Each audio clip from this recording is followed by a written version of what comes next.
के जजमेंट पर स्टे लगाने से मना कर दिया। अब आगे सरकार क्या करेगी?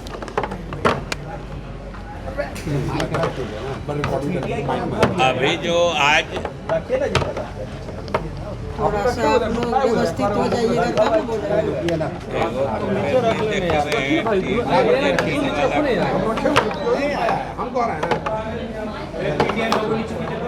कहाँ है उन लोगों ऊपर? ठीक है सर। सर, जो सुप्रीम कोर्ट का फैसला है उस पर क्या? आज जो बात समाचार में आया है या जो बात समाचार में आई है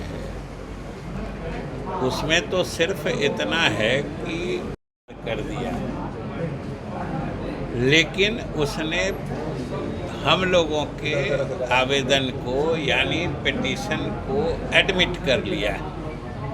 मतलब वो कोई इंटरिम फैसला नहीं देके या इंटरिम रोक नहीं लगा के वो पूरी सुनवाई करके उसके मेरिट पे फैसला देगा।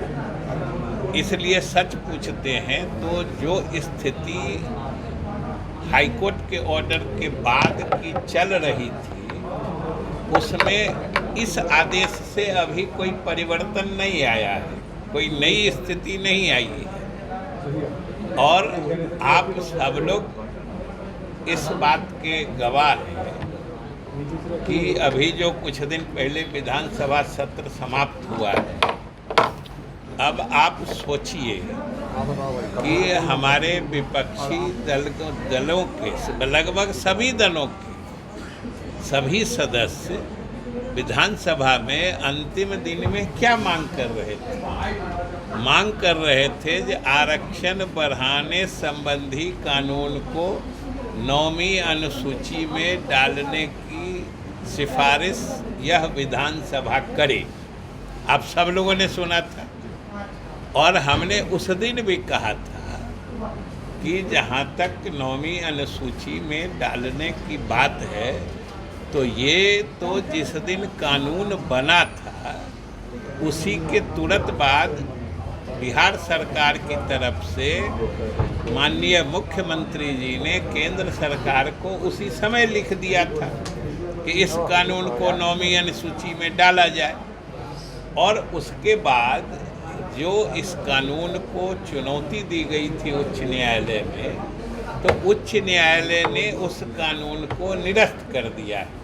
मतलब निरस्त कर देने का मतलब हुआ कि आज के दिन में वो कानून अस्तित्व में नहीं है, कानून ही नहीं है। तो हम विधानसभा में यही कह रहे थे कि आप किस कानून को 9वीं अनुसूची में डालना चाह रहे हैं?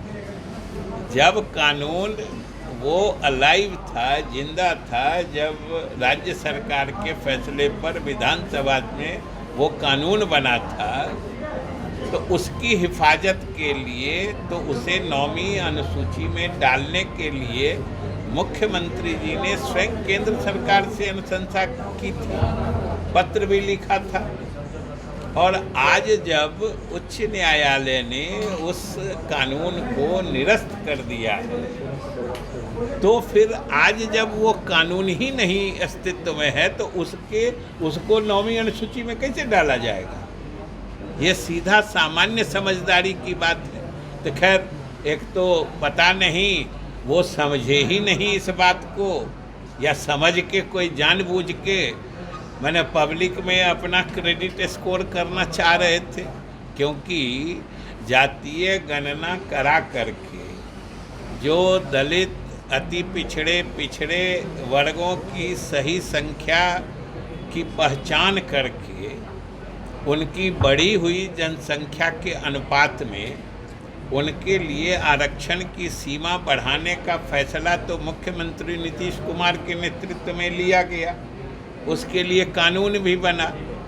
ये पूरे बिहार की जनता ने देखा है और ख़ास के गरीब तबका जिनके लिए आरक्षण की सीमा बढ़ाई गई है वो लोग इस बात से अच्छी तरह से वाकिफ़ हैं जो कौन ये किया है और कौन करना चाहता है। तो हमको लगता है कि इन लोगों को बदहवासी है कि पब्लिक जो सारे मतलब गरीब लोग मुख्यमंत्री जी और एनडीए के पक्ष में हैं इससे ये विचलित हैं, परेशान हैं। सही और गलत का फर्क भी नहीं समझ रहे हैं। जो कानून ही नहीं है उसको कह रहे हैं कि इसको अनुसूची 9वीं अनुसूची में शामिल करने की अनुशंसा कर दी। हमने विधानसभा में भी कहा था कि हम लोग जो उच्च न्यायालय ने इसे निरस्त कर दिया है उसके खिलाफ उच्चतम न्यायालय में हम लोगों ने अपील की है। और हम लोग आज अगर उच्चतम न्यायालय ने अंतरिम स्थगन आदेश नहीं भी दिया है और पूरी सुनवाई के बाद वो आदेश करना चाहते हैं तो उनको अधिकार है।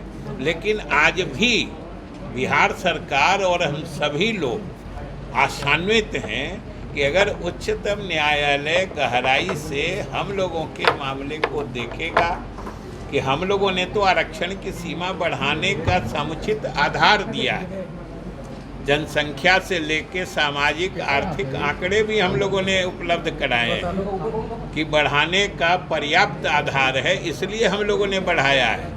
और हम लोग आज भी आशान्वित हैं कि सुप्रीम कोर्ट पूरी सुनवाई करके हम लोग के पक्ष में फैसला देगा। और हमने कहा था कि एक बार उच्चतम न्यायालय से हम लोगों के पक्ष में फैसला आ जाने दीजिए, यानी अगर वो फैसला आ जाता है तो वो कानून फिर से अस्तित्व में आ जाएगा, जिंदा हो जाएगा। फिर हम लोग एक बार उसको 9वीं अनुसूची में डालने की अनुशंसा करेंगे।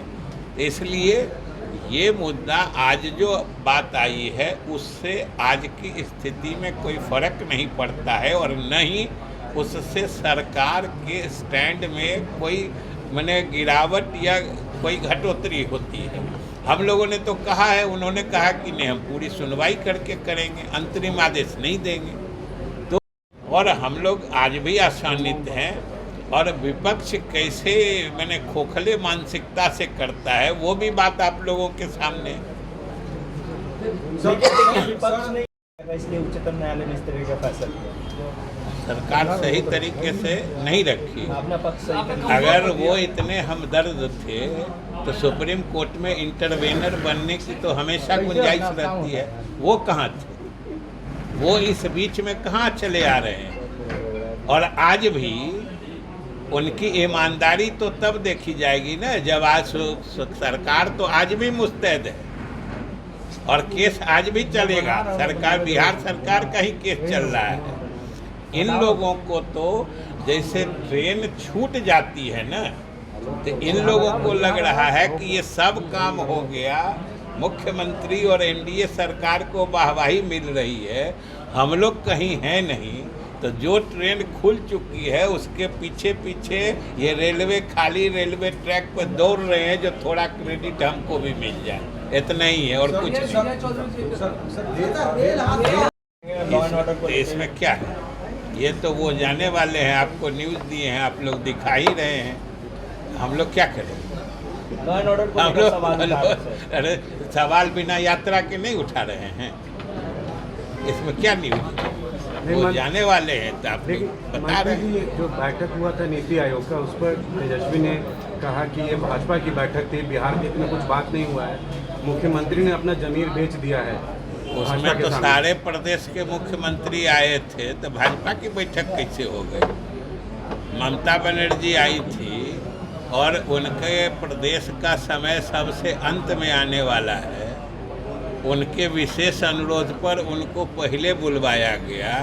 तो ममता बनर्जी भाजपा की मुख्यमंत्री हैं। भाजपा अपने मन से कोई कुछ बोलता है तो जरा सच्चाई के साथ खुद भी मिलाया करिए आप लोग। सर, विधानसभा सत्र के दौरान बीमा भारती ने मुख्यमंत्री नीतीश कुमार से मुलाकात की और चर्चा है कि वो फिर से जेडीयू में आ सकती है। क्या लोगों को समझ में आने लगा नीतीश कुमार कितने कद्दावर हैं? उनका साथ छोड़ना मतलब देखिए, अब बीमा भारती जी मिले नहीं मिले ये अलग बात है, और इस बात का कोई बहुत ज़्यादा अर्थ मतलब भी नहीं है। मुख्यमंत्री हैं, वो चाहे किसी दल में रहें, कल हमारे दल में थे, आज उधर हैं, और कौन मिलता है मुख्यमंत्री से, इससे कोई हमारे दल का स्टेटस बढ़ने घटने की बात नहीं है। जहाँ तक मुख्यमंत्री कितने कद्दावर नेता हैं और जनता दल यू की बिहार में क्या अहमियत है, वो तो पिछले लोकसभा चुनाव के नतीजों से साफ हुआ है कि कोई एक चीज़ जो खास तौर से देश भर के मीडिया के लोग मान रहे थे, आप लोग, कि इस चुनाव में सबसे अधिक नुकसान जदयू का और नीतीश कुमार का होगा। नतीजे ने क्या साबित किया?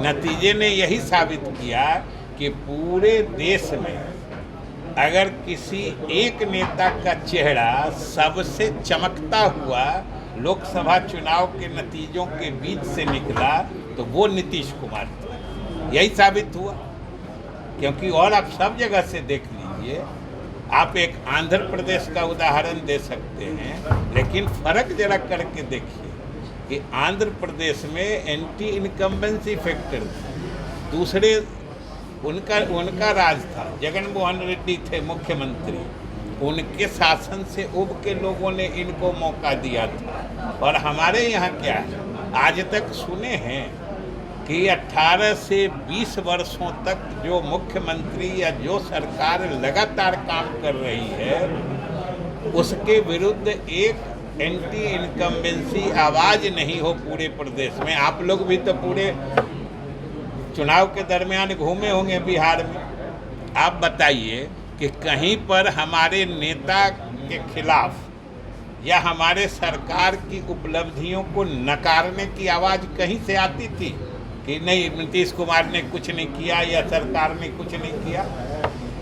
ये सोच के देखिए कि 20 बरस के बाद भी, लगभग 20 बरस पूरा होने वाला है, एक एंटी इनकम्बेंसी की आवाज़ पूरे 2 महीने के चुनाव कैंपेन में पूरे प्रदेश के किसी कोने में नहीं है। ये हमारे मुख्यमंत्री की खासियत है, ये हमारे पार्टी की खासियत है, ये हमारे गठबंधन की खासियत। ठीक है सर। और कुछ है? लालू प्रसाद यादव पूर्व रेल मंत्री ने कहा 13 दिनों में 7 रेल हादसे, डिब्बे ताबूत बन जा रहे हैं, लोगों को प्रार्थना करने पर नहीं, रेल हादसे हो रहे हैं, ये तो दुखद बात है। और सबसे बड़ी बात है कि भारत सरकार और केंद्रीय रेल मंत्री ने ही इसका संज्ञान लिया है। निश्चित रूप से इसके लिए जो उपाय है किया जाए। सर, एक सवाल है, बिहारियों को लेकर दबाव ऐसी भाषा का उपयोग किया गया है मतभेद के रूप में दिखेगा। पहले राज ठाकरे के अंदर झारखंड की एक विधायिका, कांग्रेस विधायिका ने किया है बिहारी। देखिए, हम लोग 2 ही चीज़ों के बयान या निर्णय या घोषणा का संज्ञान लेते हैं, या तो कोई राजनीतिक दल हो या कोई सरकार हो। अब इंडिविजुअल एक आदमी कोई कुछ बोल रहे हैं, कल हो के वही पार्टी कहेगी कि ये उनका व्यक्तिगत मत था। और हम आप लोगों से भी यही आग्रह करते हैं, किसी एक आदमी के किसी विवादित बयान को इतना तूल आप लोग भी नहीं दीजिए।